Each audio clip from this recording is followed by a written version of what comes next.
Hi friends, welcome back to our channel Mangasai Muchatlu. ఎలా ఉన్నారు? బాగున్నారా? నేను కూడా చాలా బాగున్నానండి. ఈ రోజు వీడియో వచ్చేసి thumbnail లో చూసారు కదా, వైకుంఠగిరి టెంపుల్ అయితే ఎక్స్ప్లోర్ చేయబోతున్నాను. వైకుంఠగిరి టెంపుల్ చూడడానికి చాలా బాగుంటుంది. ఎక్కడికి వెళ్ళాలి, ఎలా వెళ్ళాలి, ఇవన్నీ కూడా నేను పూర్తి డీటెయిల్స్ వీడియోలో ఎక్స్ప్లెయిన్ చేస్తాను. వీడియో మొత్తం స్కిప్ చేయకుండా చూసేయండి. మరి లేట్ ఎందుకు, వీడియోలోకి అయితే వెళ్ళిపోదాం. ఈ కాలంలో బాగా వైరల్ అవుతున్న ఈ వైకుంఠగిరి టెంపుల్ మన వైజాగ్ లోనే ఉంది. మోస్ట్లీ వింటర్ సీజన్ లో చాలా మంది అయితే అరకు వెళ్తారు కదండి. అరకు వెళ్లే ప్లాన్ చేస్తే మాత్రం డెఫినెట్లీ మీ ప్లాన్ లో మాత్రం ఈ టెంపుల్ అయితే యాడ్ చేసుకోండి. ఎందుకంటే అరకు వెళ్తున్నప్పుడే మనకి ఈ టెంపుల్ అయితే కనిపిస్తుంది. వెళ్తున్నప్పుడు ఎస్కోట దాటంగానే మనకి కాశీపట్నం విలేజ్ ఉంటుంది. ఆ కాశీపట్నం విలేజ్ కి రైట్ సైడ్ తీసుకుంటే 2 hours జర్నీ తర్వాత మనకి వైకుంఠగిరి టెంపుల్ అయితే కనిపిస్తుంది. టెంపుల్ సీ లెవెల్ కి 3333 ఎత్తులో అయితే ఉంటుందండి. అలా కొండలు, అడవులు, అలాగే గిరిజన ప్రాంతాలు ఇవన్నీ దాటుకొని వెళ్ళిన తర్వాత మనం టెంపుల్ కి అయితే రీచ్ అవుతాము. కొండలు ఇవన్నీ అన్నాను కదా, ఎలా వెళ్ళాలని భయపడవసరం లేదు. ఎందుకంటే మనకి స్టార్టింగ్ నుంచి ఎండింగ్ వరకు రోడ్ అయితే చాలా బాగుంటుంది. అలాగే మధ్య మధ్యలో చిల్ అవ్వడానికి వాటర్ ఫాల్స్ ఉంటాయి. అక్కడ ఆగి మనం చక్కగా పీస్ఫుల్ గా ఫ్రెండ్స్ తో ఎంజాయ్ చేయొచ్చు.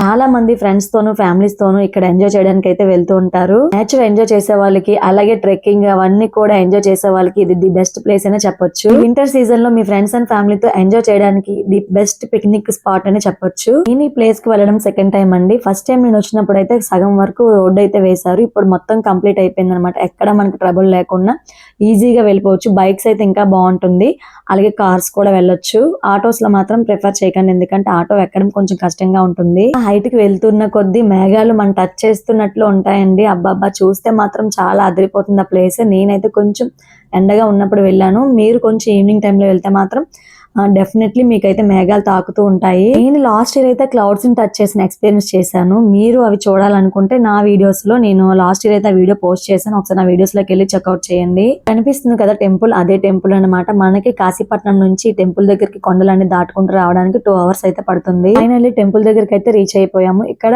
మనకి పార్కింగ్ టికెట్ వచ్చేసి 50 రూపీస్ చార్జ్ చేస్తారు. ఇదంతా కూడా పార్కింగ్ ఏరియా. ఇక్కడ మనం పార్క్ చేసుకుని టెంపుల్ లోపలికి వెళ్ళిపోవడమే. టెంపుల్ చూడగానే మనకి ఇంత జర్నీ చేసి వచ్చామన్న ఫీల్ కూడా ఉండదండి. అంత బాగుంటుంది టెంపుల్ అయితే మాత్రం. ఇంత హైట్ లో వాటర్ కూడా లేకున్నా ఇక్కడ టెంపుల్ కట్టడం చాలా గ్రేట్. అసలు అయితే ఇంకా కొంచెం కన్స్ట్రక్షన్ పని అయితే అవుతుంది, ఇంకా కంప్లీట్ గా అవ్వలేదు. కానీ దర్శనం అయితే ఇస్తున్నారు. ఇక్కడ వెంకటేశ్వర స్వామి ఉంటారండి. కొండలన్నీ జర్నీ చేసుకుంటూ వస్తే మనకి తిరుపతి వెంకటేశ్వర స్వామికి చూసినట్లే ఉంటుంది. టెంపుల్ కి సెకండ్ టైం రావడం అండి. లాస్ట్ ఇయర్ నేను వచ్చేటప్పుడు స్వామిని అయితే విగ్రహ ప్రతిష్ఠ చేయలేదు, ఓపెన్ లో లేదనమాట. ఇప్పుడైతే మాత్రం దర్శనం అయితే ఇస్తున్నారు. ఇంకా అక్కడక్కడ చిన్న చిన్న వర్క్స్ అయితే అవుతున్నాయి. ప్రెసెంట్ అయితే చాలా మంది వచ్చి దర్శనం అయితే చేసుకుంటున్నారు. ఎత్తులో ఉండడం వల్ల ఏమో దీనికి వైకుంఠగిరి అనే పేరు పెట్టారు. టెంపుల్ కి మీరు సమ్మర్ లో వెళ్ళినా, వింటర్ లో వెళ్ళినా కూడా చాలా బాగుంటుంది. ఎందుకంటే అక్కడ లొకేషన్ అలా ఉంటుంది కాబట్టి. వింటర్ సీజన్ లో అయితే మాత్రం ఊటీ, కొడైకెనాల్ అలా అనిపిస్తుంది అనమాట. అంత బాగుంటుంది. శ్రీ అనంత వెంకటేశ్వర స్వామి టెంపుల్ కి అయితే వచ్చేసాము. ఇంకా టెంపుల్ చుట్టూ, అలాగే టెంపుల్ లోపల కూడా ఎలా ఉంటుందో వీడియోలో మొత్తం మీకు చూపిస్తాను. ఇంత హైట్ లో దట్టమైన అడవులు,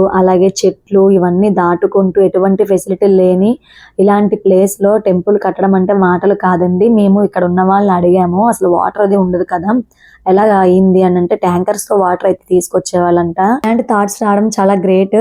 కానీ అలాంటి వాటిని సక్సెస్ఫుల్ గా కంప్లీట్ చేయడం కూడా గ్రేటే కదండి. టెంపుల్ బ్యాక్ సైడ్ చూసుకుంటే మనం అక్కడ నుంచి మనకి తాటిపూడి రిజర్వాయర్ అయితే చాలా క్లియర్ గా కనిపిస్తుంది.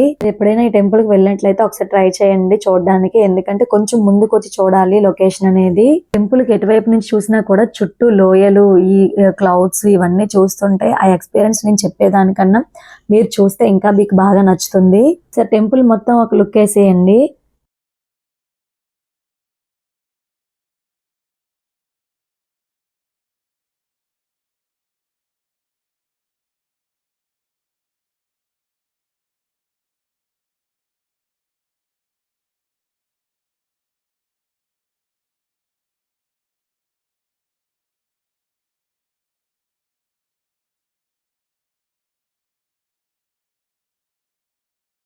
అలాగే ఇంకా టెంపుల్ లోపలికి అయితే వెళ్ళిపోదాం. మనకి ఇక్కడ ఎంట్రన్స్ లో గోవిందనామాలు అయితే పెడతారు. గోవిందనామాలు పెట్టుకుంటే మనకి ఎలో చేస్తారనమాట.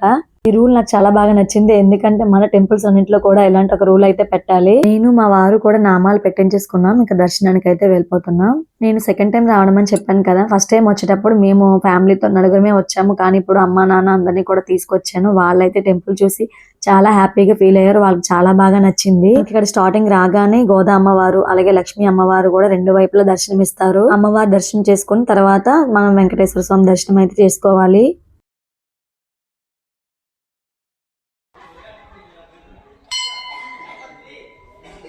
లోపల వెంకటేశ్వర స్వామి ఇలా దర్శనం అయితే ఇస్తారు. చాలా పెద్ద విగ్రహం అండి. లోపల అయితే ఎంట్రీ చేయరు, కెమెరాస్ ని బయట నుంచి తీసుకోవచ్చు. ఎంతసేపు అయినా స్వామిని చూస్తూ అలా దర్శనం చేసుకోవచ్చు అన్నమాట. ఆ పాజిటివ్ వైబ్స్ చాలా బాగుంటుంది.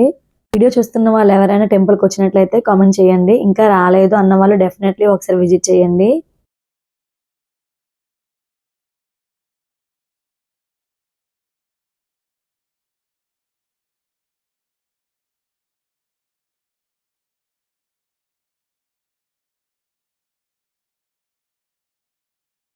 టెంపుల్ అంతా కూడా ఇలా ఉంటుంది. దర్శనం అయితే బాగా జరిగింది. ఇంకా దర్శనం చేసుకుని టెంపుల్లో కాసేపు అలా ఉన్నాము. కానీ ఎంతసేపు అయినా ఉండాలనిపిస్తుంది. ఆ క్లైమేట్, ఆ లొకేషన్ చూస్తూ అలా ఉండాలనిపిస్తుంది అక్కడ. కానీ ఉండాలనిపిస్తుంది అని చెప్పి ఉండిపోలేం కదా, ఎందుకంటే మళ్ళీ మనకి జర్నీ చేయడానికి చాలా టైం అయితే పడుతుంది. చీకటి అయితే కొద్ది జర్నీ కొంచెం రిస్క్ అవుతుంది కాబట్టి కొంచెం ఎర్లీగా స్టార్ట్ అయిపోవాలి. ఇంకా ఆ టెంపుల్లో కాసేపు స్పెండ్ చేసి మేమైతే అక్కడి నుంచి స్టార్ట్ అయిపోయాం. మనకి కింద వస్తే లడ్డు పులిహోర కూడా అమ్ముతారు, కాకపోతే కొంచెం కాస్ట్ ఎక్కువ. ఎందుకంటే దాని ద్వారా వచ్చిన డొనేషన్ తో టెంపుల్ డెవలప్మెంట్ కి అయితే యూజ్ చేస్తారు. ఇక్కడ నైట్ స్టే చేయాలనుకున్న వాళ్ళకి కొంచెం ఒక 2 కిలోమీటర్స్ డౌన్ కి వచ్చినట్లయితే మనకి రిసార్ట్స్ కూడా అవైలబుల్ గా ఉంటాయి. నైట్ అక్కడే లొకేషన్ ఎంజాయ్ చేస్తూ నైట్ స్టే చేయొచ్చు అనమాట. ఆ ఫెసిలిటీస్ కూడా ఉన్నాయి. కొండ కిందకి వస్తున్న కొద్దీ మనకి చాలా చెట్లు అయితే కనిపిస్తాయి. మీకు కనిపిస్తుంది కదా ఈ చెట్టు, ఇది నల్ల జీడి పిక్కలు ఉంటాయి కదా, మనం బైకులకి వాటికి కడతాం కదా, ఆ చెట్టు అన్నమాట. ఇవి పళ్ళ నుంచి ఆ పిక్కలు అయితే వస్తాయి. ఇక్కడ ఉండే గిరిజన ప్రజలందరూ కూడా వీటిని ఏరి మనకి సంతల్లోను అలాగే షాపుల్లో కూడా వీటిని అమ్ముతారనమాట. ప్యాకెట్ 10 రూపీస్ 20 రూపీస్ అలా ఉంటుంది. అలాగే కొంచెం మనం ఆ వే అంతా కూడా అబ్జర్వ్ చేసినట్లయితే మనకి కరక్కాయలు ఉంటాయి కదా, పిల్లలకి పడతాం కదా, ఆ కరక్కాయ చెట్లు అవన్నీ కూడా ఉంటాయి. ఇవన్నీ కూడా అడవిలో దొరికే నేచురల్ ప్రొడక్ట్స్ కదండి. వీటినే మనం బయట షాపుల్లో కొనుక్కుంటాము. అవి చెట్ల నుంచి పచ్చిగా పడినప్పుడు తీసుకొచ్చి ఎండలో ఎండబెడితే అవి కరక్కాయలు అయితే అవుతాయి. వీటిని మనం పిల్లలకి దగ్గు జలుబు రాకుండా పడుతుంటాం కదా, వీటి వల్ల చాలా హెల్త్ బెనిఫిట్స్ కూడా ఉన్నాయి. వీడియో ఎలా ఉంది, వైకుంఠగిరి టెంపుల్ ఎలా ఉందో నాకు కామెంట్ చేయండి. మీకు నచ్చిందా? నచ్చినట్లయితే నా వీడియోస్ కి ఒక లైక్ చేసి నా ఛానల్ సబ్స్క్రైబ్ చేసుకోండి. నెక్స్ట్ మంచి వీడియోతో మళ్ళీ కలుద్దాం. Thank you for watching. By by.